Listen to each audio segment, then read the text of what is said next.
이제 149페이지를 봅시다.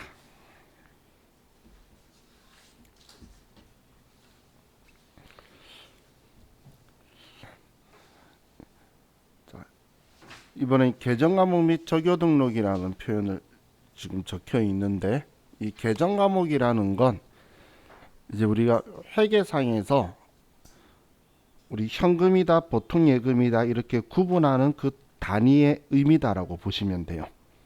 뭐 직원한테 복리후생을 한 건지, 뭐 거래처에 접대한 건지 이런 행위의 그 기준을 계정 과목이다라고 하는데, 그럼 이 계정 과목으로 해서 우리가 장부에 어떻게 돈을 썼다, 어디에 돈이 있다라고 명시를 해서 써야 되겠죠.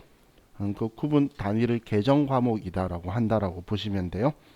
그럼 이 적요라는 건 뭐냐면, 우리가 장부에 기록을 할 때 이 계정 과목에 우리 회사가 예를 들어서 직원한테 뭔가를 해줘서 복리후생이다라는 표현을 썼는데, 그 복리후생이 예를 들어 식대를 준 건지, 식대를 지원해 준 건지, 회식비를 지원해 준 건지, 직원 생일 선물을 준 건지 이런 형식으로 구분 내역을 알고 싶으면 그 내역을 단축키처럼 넣어두고 우리가 장부했을 때에 부를 수 있도록 하거나, 혹은 추후에 여러분들이 고급 사용자가 되면 그 단축 번호인 적요의 번호가 등록되어 있는 걸로 그 계정 과목들의 정보를 불러와서 쓸 수가 있어요. 이건 대표이사가 쓴 거야 라고 쭉 불러오고, 이건 전무가 가져간 거야 라고 쭉 불러오고, 이건 증빙을 똑바로 한 거야, 똑바로 하지 않은 거야, 이렇게 구분해서 부를 수 있는 그런 기능키로도 활용할 수 있는 게 이제 적요에 있는 번호예요. 그럼 그걸 설정하는 메뉴가 이제 계정 과목 및 적요 등록이라는 곳이에요. 그럼 먼저 메뉴를 들어가 볼게요. 자, 이제 들어가려는 메뉴는 여기 계정 과목 및 적요 등록이라는 메뉴 있죠. 자, 이 메뉴를 클릭해서 들어가시고, 자, 그럼 자, 지금 여기에 적혀 있는 이 글자들이 계정 과목이라는 글자들인 거예요. 지금 여기에 적혀 있는 글자들이. 그럼 이 앞에 코드 번호가 있죠. 그럼 이 계정 과목을 가지고 컴퓨터에다 쓰면 컴퓨터가 장부도 만들어 주고 재무제표도 만들어 준다는 거예요. 근데 컴퓨터가 그럼 이 글자만 가지고 유동자산인지 비유동자산인지, 투자자산인지 아니면 당좌자산인지 이런 건 컴퓨터가 모르겠죠. 그래서 컴퓨터는 오로지 번호를 가지고 인지를 해요. 이걸 코드 번호라고 하는데, 자, 우리 자산이라고 적혀 있는 왼쪽 분류 있죠. 화살표를 클릭해 보시면 유동자산, 비유동자산이 적혀 있죠. 그럼 또 화살표를 눌러 보시면 번호들이 둘 다 누르면 번호들이 보일 거예요. 그럼 번호가 5자리로 되어 있는데 뒤쪽에 있는 2자리는 빼고 앞에 있는 3자리만 읽으시면 돼요. 뒷자리는 세목이라고 해서 또 별도로 관리하는 건데 우리 시험에서는 사용하지 않는 세목인 거고, 앞쪽에 있는 이 3자리 있죠. 그러면 이 코드 번호가 101번부터 145번까지 번호를 가지고 쓰면 컴퓨터가 당좌자산으로 인식하겠다는 거예요. 그럼 176번부터 200번 번호 사이에 쓰면은 투자자산으로 인식하겠다, 이렇게 컴퓨터가 인지를 하는 거예요. 우리가 예를 들어서 만기까지 보유하고 싶은 증권이 있어요. 그럼 만기까지 보유하고 싶은 증권의 계정 과목이 만기 보유 증권이라는 거예요. 근데 얘는 지금 124번에도 만기 보유 증권이 있고 181번에도 이거 똑같은 만기 보유 증권이 있다는 거예요. 그럼 124번에도 있고 지금 181번에도 있으면 지금 124번은 당좌자산 범위고 181번은 투자자산 범위죠. 그럼 우리가 컴퓨터한테 이 구분은 해서 정보를 줘야 된다는 거예요. 만기가 내년에 일어나면 124번으로 장부에다 써둬야 되고, 이걸로 만기가 내년이 아니고 그 이후에 일어난다면 181번의 만기 보유 증권으로 들어갈 수 있도록 선택까지는 우리가 해줘야지 컴퓨터가 그럼 투자 자산이네, 당좌 자산이네 분류를 해서 뒤에 장부도 만들고 재무제표도 만들어 주게 될 거예요. 그럼 컴퓨터는 이 번호를 가지고 뭐 부채다, 얘도 번호들이 있죠. 자본이다, 얘네들도 300번대로 되어 있죠. 주로 기타포괄 손익누계액을 빼고는. 매출도 400번대를 쓰면은 영업수익이 매출이구나, 800번대를 쓰면은 판매나 관리할 때 들어가는 거구나, 이런 식으로 번호대를 가지고 있다라고 보시면 돼요. 그럼 컴퓨터는 번호를 가지고 인식하는 거고, 우리가 식별할 때는 이 한글을 가지고 보는 건데, 자 다시 전체 누르시고, 위에 전체 누르시고, 자 그럼 여기에는 지금 회사 설정 계정 과목이라는 것들이 있을 거예요. 사이사이 조금만 아래로 내려보시면 이 회사 설정 계정 과목은 빈칸이에요.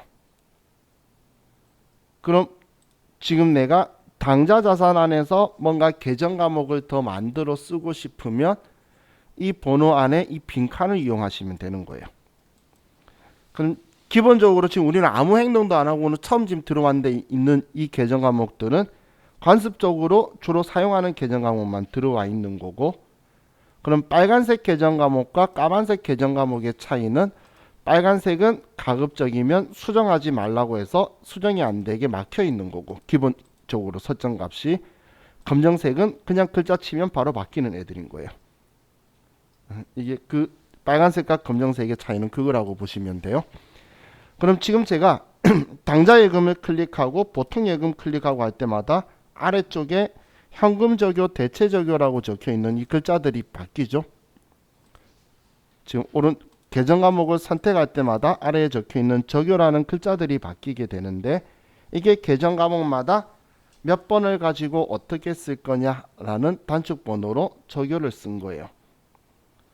그럼 이 현금 적용과 대체 적용의 차이는, 현금 적용은 정말 현금을 주고받은 거래에서만 쓰는 거고, 입출금이라고 말하는 입출금 전표에서만 쓰는 적용고, 대체 적용은 현금이 아니고 외상했거나 보통 예금으로 돈 주고 받는 것들 있죠.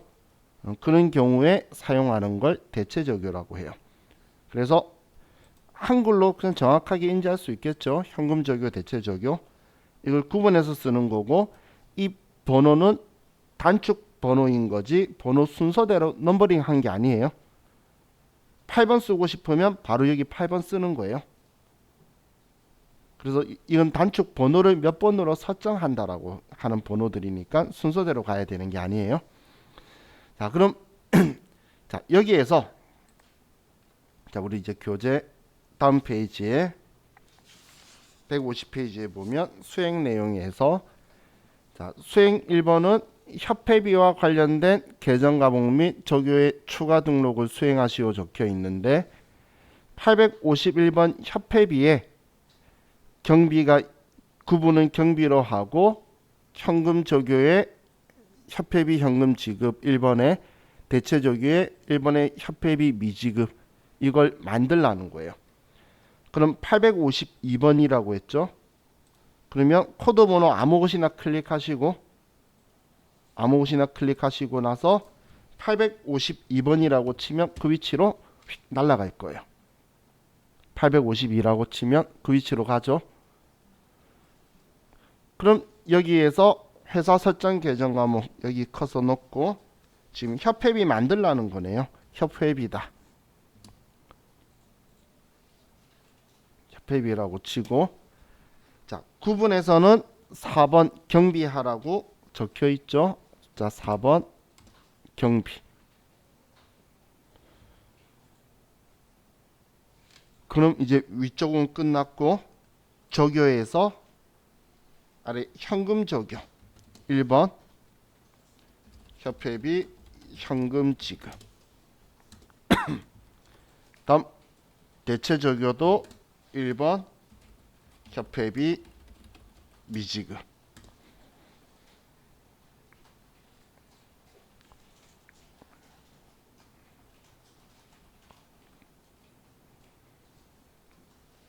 이렇게 써주면 얘도 만드는 게 끝난 거예요. 그렇게 어렵고 그렇진 않죠. 자, 그럼 다음 문제를 볼게요. 138번에 전도금 계정 과목을 138번 소액현금으로 수정하시오. 그럼 코드 번호 클릭해서 138번으로 클릭하면 그 위치로 휙 날아가겠죠. 그럼 이 전도금 계정 과목을 지금 소액현금으로 쓰려고 하는데 글자가 안 써지죠. 안 써지는 이유가 뭐냐면 다른 거 클릭해 보시면 얘가 빨간색이라서 그런 거예요. 빨간색은 가급적이면 수정하지 말라는 의미라고 했죠. 하지만 시험에서 시키면 수정해야지. 그럼 얘를 수정하기 위해서는 자, 우리 교재에도 적혀 있으니까 보고 기억해 두세요. 빨간색 계정 과목은 컨트롤 F1번을 누르는 거예요. 이 컨트롤은 키보드의 왼쪽 아래, 오른쪽 아래 컨트롤 말고 왼쪽 아래에 컨트롤을 누른 상태에서 F1번을 클릭을 하는 거예요. 지금 얘를 여기에 커서가 들어간 상태에서 컨트롤을 누른 상태에 F1번 누르고 그리고 나서 소액현금이라고 치시면 글자가 수정이 될 거예요. 컨트롤 F1번을 누른 상태에서 한번 누르고 나서 그리고 다시 다른 거 갔다 가면 또 글자 수정 안 돼요. 다시 빨간색이라서 막히고. 그래서 컨트롤 F1번 누르시면 얘가 수정이 된다.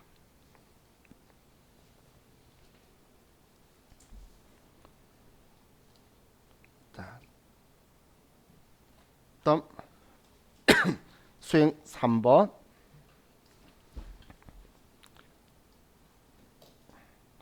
업무용 승용차와 관련된 다음 계정 과목의 관리 항목의 추가 설정을 수행하시오.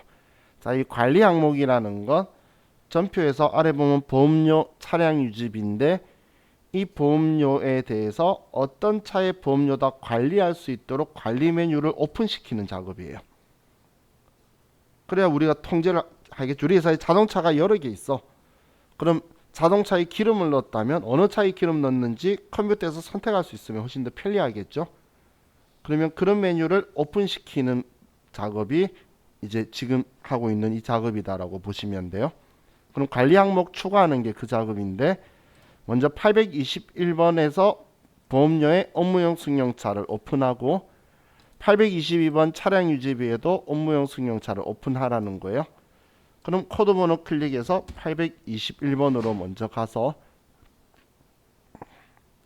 여기 보험료에서 관리 항목은 여기를 관리 항목이라고 하는 거예요. 여기를. 그럼 이 관리 항목에서 자, 여기까지 오셨죠?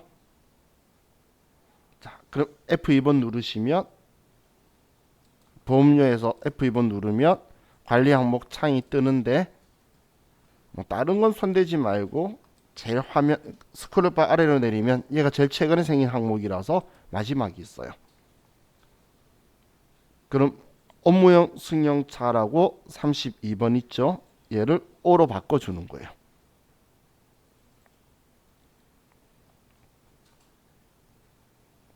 얘를 제일 아래로 F2번 눌러서 제일 아래로 내려서 얘만 O로 바꿔주는 거예요. 그리고 확인 누르시면 여기 업무용 승용차가 떴죠. 관리 항목에 이 작업하는 거예요. 이걸 하면 이제 나중에 저와 같이 전표 입력할 때에 이 작업한 것만 업무용 승용차를 고를 수 있고 어떤 비용이다라고 선택할 수 있는 창이 떠요. 그럴 수 있도록 이제 메뉴를 활성화시키는 거예요. 그럼 차량 유지비도 바로 아래 있는 차량 유지비도 같은 작업을 하라는 거죠. 똑같이 여기에서 F2번 누르고 화면 제일 아래에 업무용 승용차를 클릭해서 O로 만들어주고 그리고 확인. 자, 이렇게 해서 이 두 개 다 업무용 승용차가 나오도록 하시면 이제 계정 과목 및 적용 등록도 끝이 났어요. 자, 그럼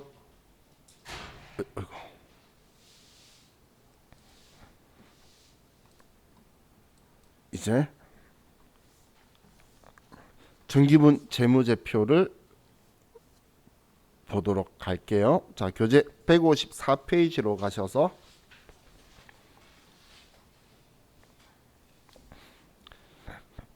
자, 재무상태표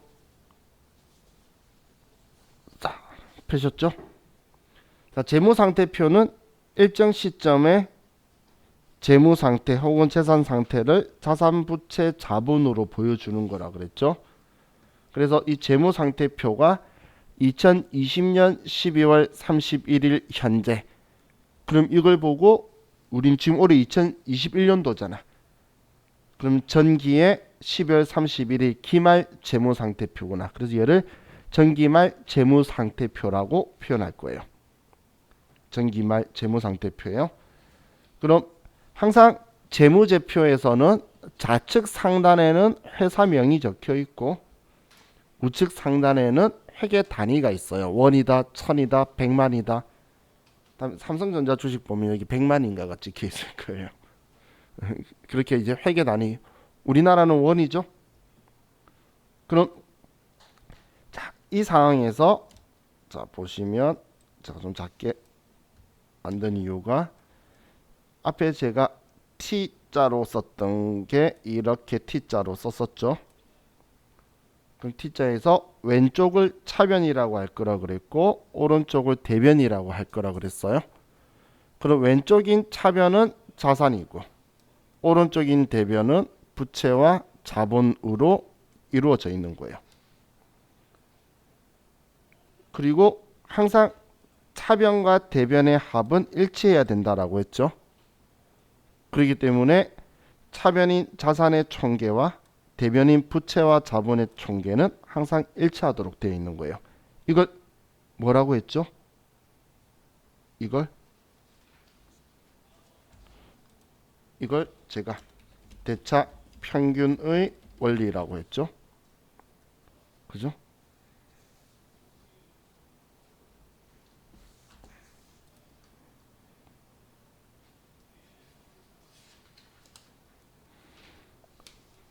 자, 그럼 지금 적혀 있는 이 순서가 유동성 배열의 순서대로 유동자산, 비유동자산, 그죠? 그리고 유동자산에서 당좌자산, 재고자산, 투자, 유형, 무형, 기타 비유동. 그리고 얘도 유동부채, 비유동부채. 지금 앞에 썼던 우리 그 분류들대로 얘네들이 들어와 있죠. 그럼 지금 진한색으로 적혀 있는 건 계정 과목이 아니고 분류인 거예요. 분류. 그럼 이렇게 보시면 돼요. 이 당좌자산 적혀 있는 얘가 지금 얘네들의 합계예요. 얘네들의 합계.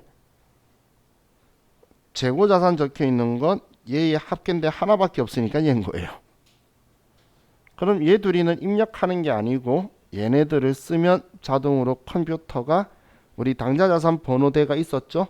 그 번호대 안에 쓰면 컴퓨터가 당좌자산으로 생각해서 합계가 나올 거예요.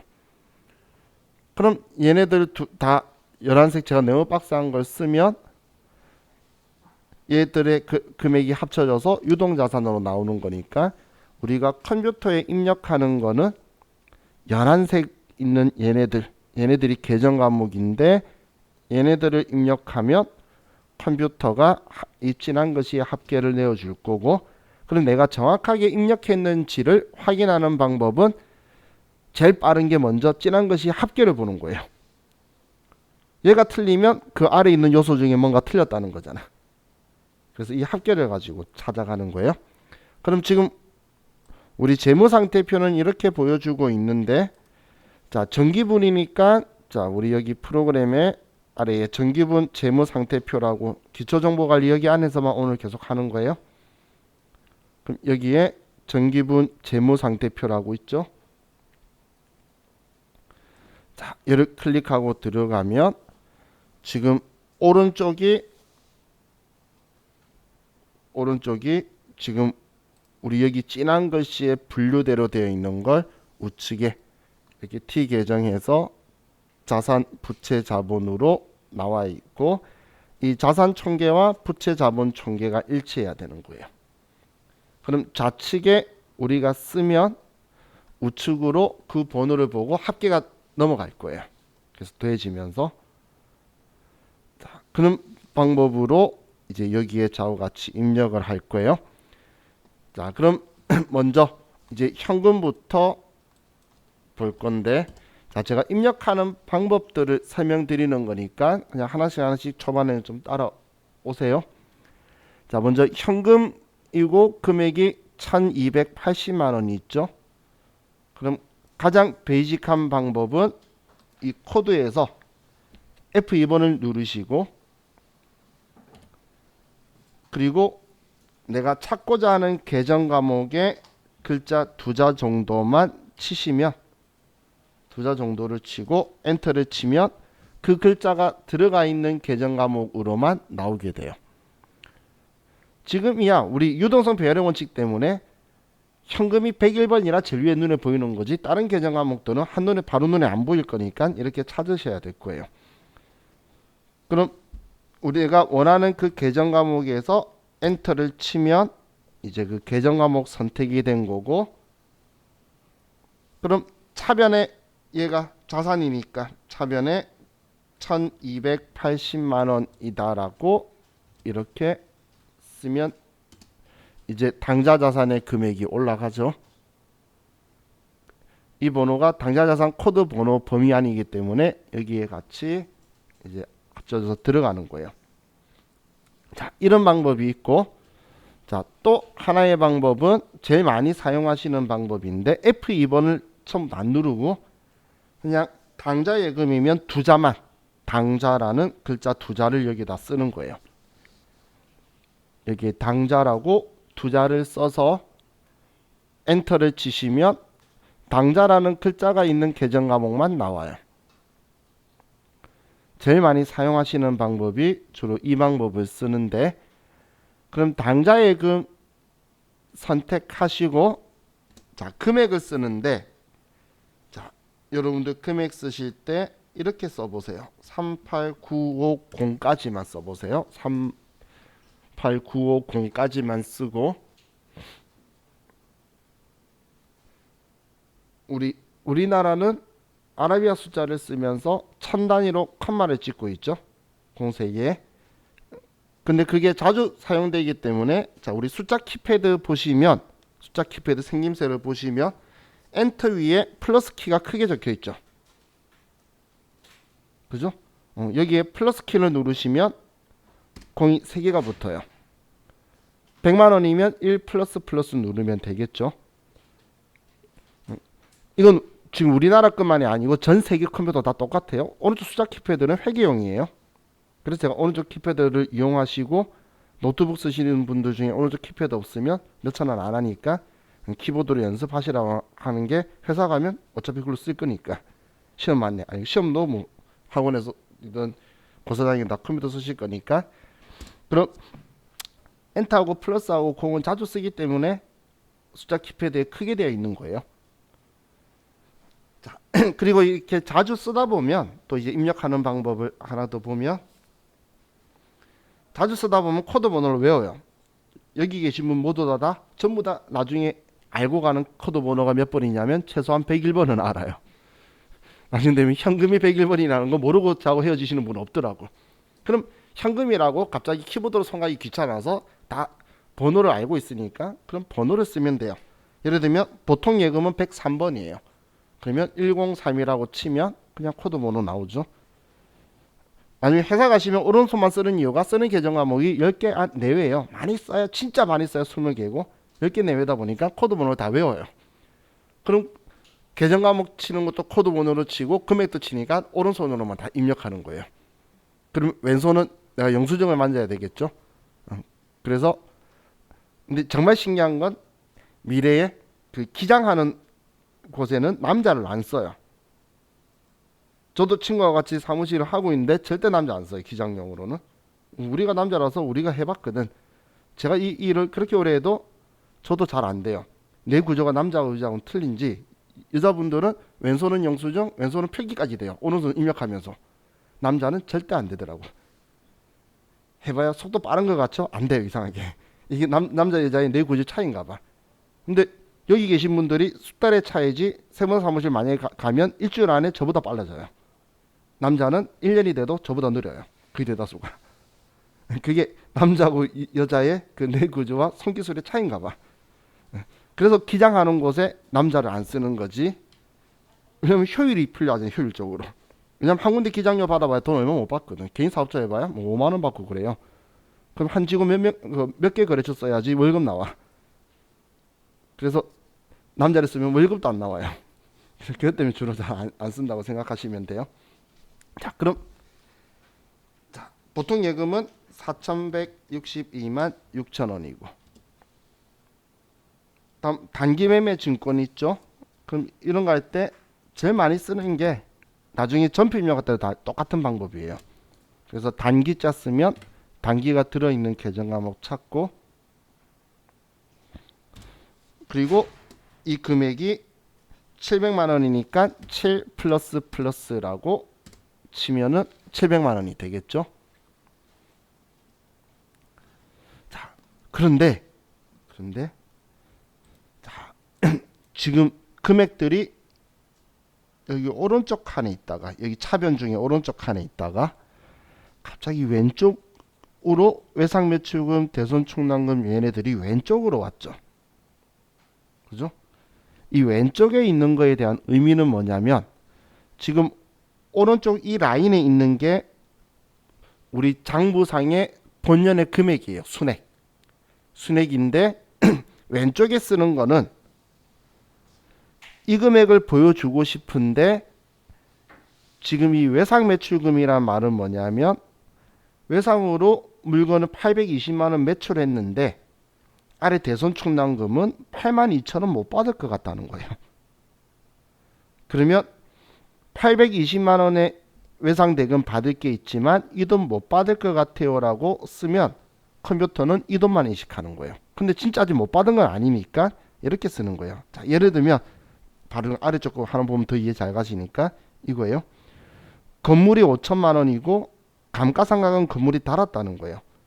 그럼 이 금액의 가치인 건물이 있다고 보여주고 싶은데 이 금액으로만 보여주는 게 아니라 5천만 원에 산 건물인데 이 금액만큼 달아서 이 금액이다라고 보여주는 거예요.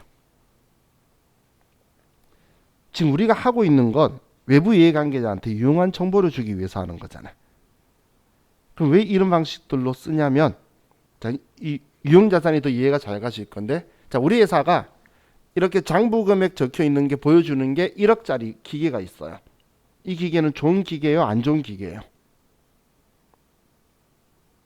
그걸 알 수가 없다는 거예요. 근데 외부 이해관계자한테 100억에 사왔는데 지금 99억 달아서 1억짜리다라고 보여주면 누가 봐도 노후화된 기계라는 걸 알 수 있겠죠.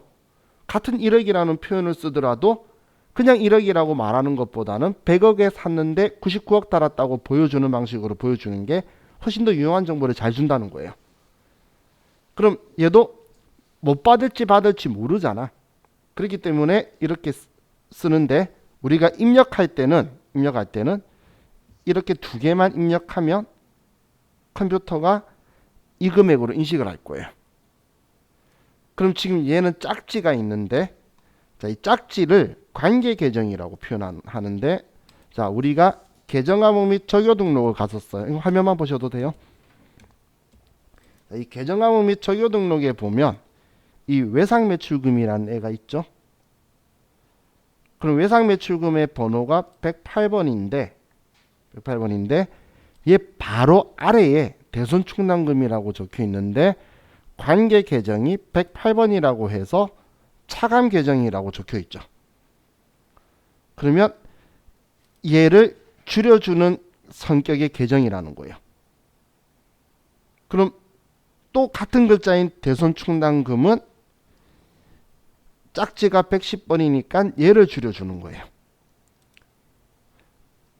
얘도 그럼 지금 얘 특징 중에 한 개가, 기본적으로 설정되어 있는 건 차감 계정은 자기 다음 번호를 써요.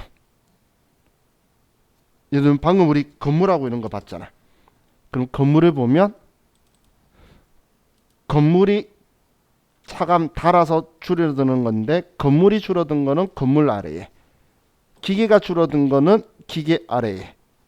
그럼 같은 글자인데 자기 짝지가 있고 관습적으로 다음 번호를 쓴다는 거예요.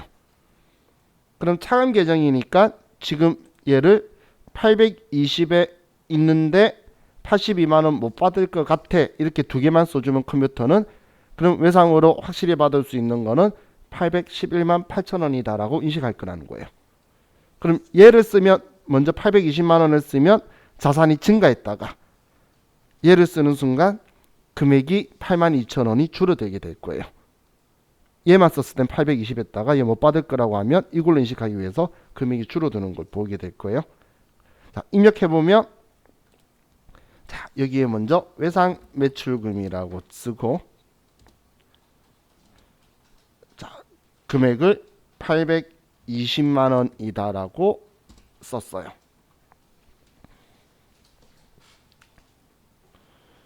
그러면 뭐 얘 합쳐져서 820만 원이 당좌 자산이 됐을 건데, 다음 이제 대손 충당금을 쓸 건데, 대손이라고 두 자를 치시면 대손 충당금이 엄청 많다는 거예요.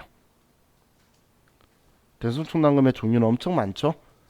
그럼 우리는 자기 짝지를 찾는 방법은 본 계정의 다음 번호, 그럼 108번 외상 매출금 거니까 자기 짝지인 109번을 꼭 선택하셔야 돼요. 다른 거 선택하면 안 돼요. 꼭 자기 짝지만 선택해야 돼요. 근데 얘는 줄여주는 성격이잖아.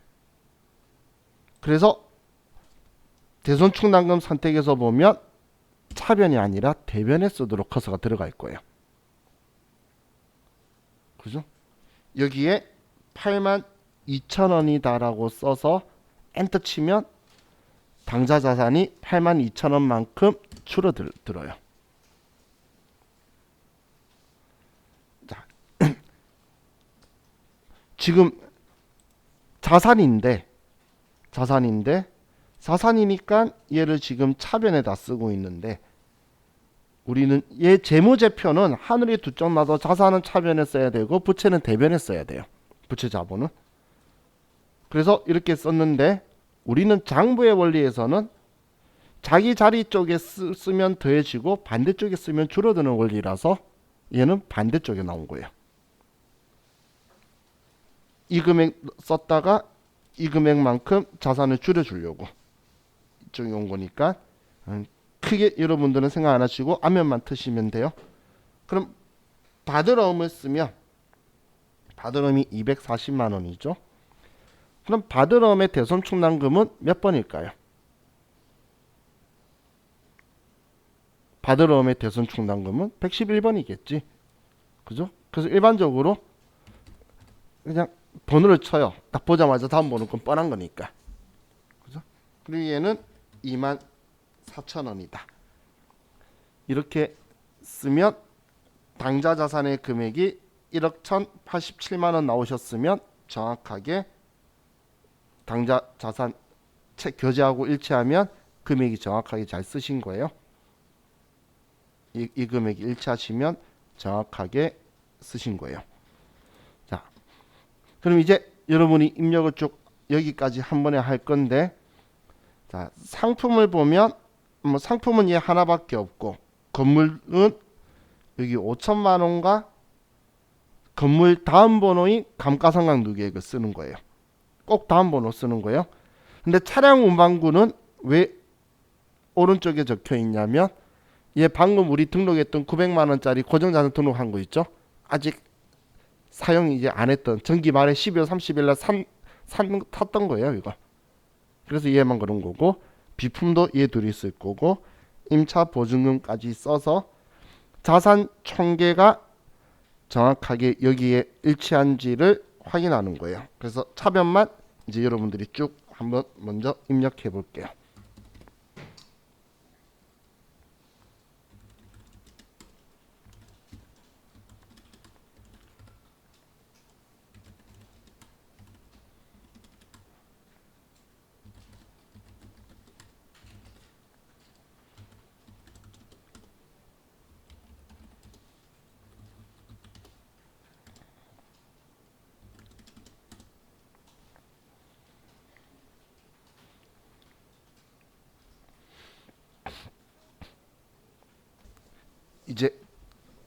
대변을 봅시다.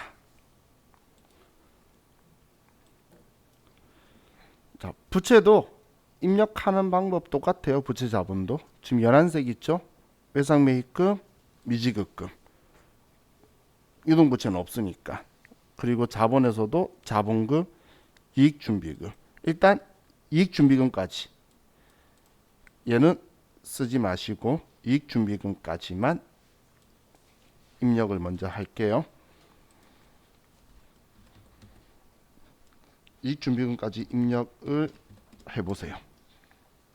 그냥 아래에 계속 연결해서 쓰는 거예요.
제가 왜 이익준비금까지만 쓰라고 했냐면, 자, 지금 우리 교재에는 당연히 12월 31일 날 쓸 때는 미처분 이익잉여금이라고 쓸 거예요.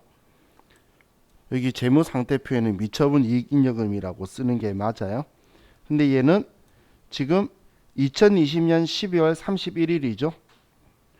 정기분이기 때문에 올해 장부로 넘어올 때는 미처분 이익잉여금이 아니라 2월 이익잉여금이라는 계정 과목으로 장부에 써둬야 돼요. 이제 전년도 12월 31일에서 올해로 넘어온 이익잉여금이기 때문에 우리 컴퓨터는 같은 계정 과목을 같이 쓰게 되면 중복으로 합쳐지게 돼요.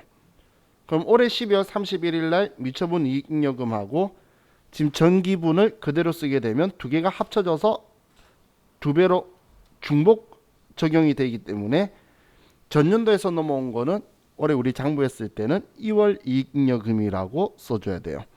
그래서 여기는 미처분 이익잉여금이 아니고 2월 이익잉여금이라는 계정 과목으로 이제 마지막 미처분 이익잉여금을 컴퓨터에는 2월 이익잉여금이라는 계정 과목으로 5,029만 원이라고 써서 아래에 차액이 제로가 되고 여기에 그리고 자산 총계와 자본 총계가 일치하도록 제가 아래 차액이 제로라는 건 여기를 이야기한 거고, 그리고 이 금액과 이 금액이 일치해야 되는 거예요.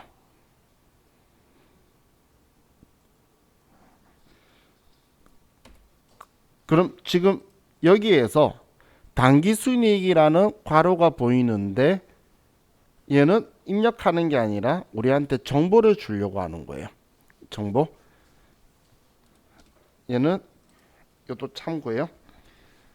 자, 재무상태표의 당기순이익은 얘는 기초 자본과 기말 자본의 차이를 표현해 주는 거예요. 이만큼 당기순이익으로 인해서 우리의 자본이 증가했다. 그럼 기초 전기말은 이만큼인데 이만큼 자본이 늘었다는 의미를 우리가 재무상태표로도 보여주려고. 이 당기순이익이라는 글자는 사실 우리 손익계산서에서 이야기했잖아요, 제가. 그죠? 근데 재무상태 손익계산서 여기서 이야기했던 거잖아요. 여기 아래에 당기순이익. 이때 이야기한 건데 재무상태표에 얘가 등장하는 건 재무상태표의 자본을 가지고도 당기순이익을 구할 수가 있어요. 이걸 우리는 재산법으로 구하는 거라고 표현하는데, 당기순이익이면 자본이 늘어난 거고 당기순손실이면 자본이 줄어든 거예요. 그럼 지금 얘는 그냥 기초 자본이 얼마인지를 알 수가 있겠죠. 이 자본, 여기는 자본 합계가 여기 있네. 자본 총계에서 이 금액만큼 뺀 게 기초였구나 라고 볼 수 있도록 알려주는 내용이다라고 보시면 돼요. 여기 입력하라는 게 아니고 우리가 12년도 1월 1일 날 자본이 얼마였는지를 여기에 쓸 필요는 없죠. 2020 전년도 1월 1일 거는. 그렇기 때문에 얘는 여러분들이 참고용으로 쓰도록 되어 있는 거예요. 자, 그럼 이제 차익 안 나셨죠? 안 나셨으면 입력 잘 하신 거고.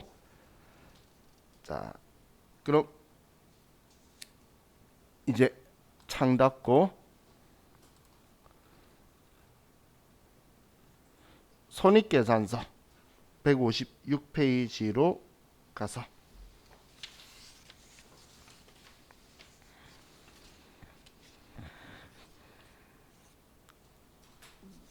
손익계산서는 매출액에서 매출 원가 빼면 매출 총익, 판관비 빼면 영업이익, 영업외 수익 더하고 영업외 비용 빼면 법인세 차감 전 순이익, 법인세 빼면 당기순이익. 제가 적었던 그 공식이 째란색으로 적혀 있죠. 그러면 컴퓨터에서도 정기분 손익계산서로 들어가 보시면 정기분 손익계산서로 들어가 보시면 자, 나중에 우리 이론 문제 풀 때도 편리하게 도움 주려고 오른쪽에 공식이 적혀 있어요.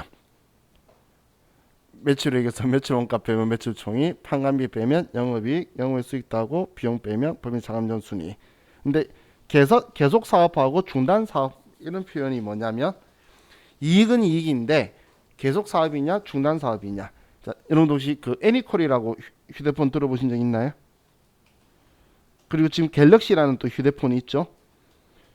그럼 삼성전자 휴대폰 하는 사업부 쪽에서는 갤럭시는 지금 현재 계속 생산하고 파는 계속 사업이고 애니콜은 이제 그 제품 생산 안 하죠. 요즘 CDMA 이런 말 들어본 적도 없죠.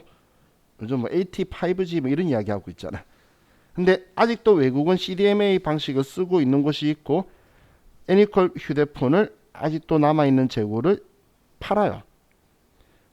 그럼 그 애니콜을 팔아서 돈을 남기는 거를 여기 계속 사업인 것처럼 놓으면 외부 이해관계자가 오인할 수 있겠죠. 그래서 중단 사업의 손익하고 계속 사업의 손익을 서로 이렇게 구분을 해서 쓰는 거예요.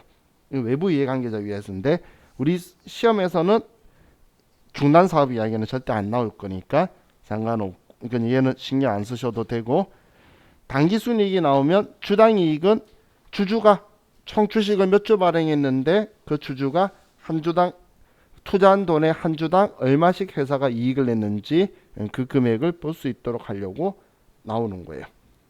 이게 우리 주당 순이익이 나온 거라고 보시면 돼요. 자, 우리 지금 시간 좀 애매하니까 지금 우리 좀 쉬었다가 우리 손익계산서하고 뒤쪽 거 쭉 오늘 다 끝낼게요. 쉬었다 합시다.